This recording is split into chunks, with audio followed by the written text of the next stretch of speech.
God's bellboy to be the water's care,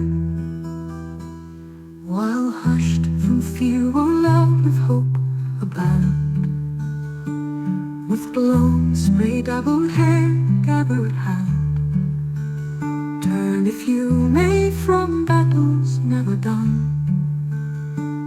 I call as they go by me one by one.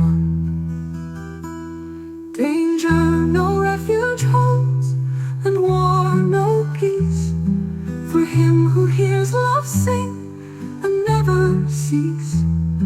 Beside her clean swept hearth, her quiet shade would gather all for whom no love hath made.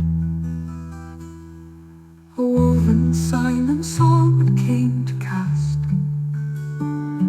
a song into the air and singing past, to smile on the pale dawn and gather you who have sought more than is it rain or dew, or in the sun and moon, or on the earth, or sighs amid the wonder starry mirth, or comes in laughter from the sea's sad lips, and wage God's battles in the long grey ships.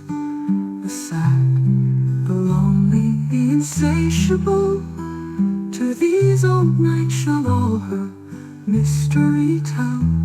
God's bell has claimed them by the little cry of their sad hearts that may not live nor die. Rose of all roses, rose of all the world, you too have come where the dim tides are hurled upon the wars of sorrow and hurt ring. The bell that calls us on, the sweet far thing, beauty grown sad with its eternity, made you of us and of the dim grey sea. Our long ships lose thought woven sails and wait, for God has bid them share an equal fate. And when at last, defeated in his wars, they have gone down under the same white stars, we shall no longer hear the little cry of our sad hearts that may not live nor die.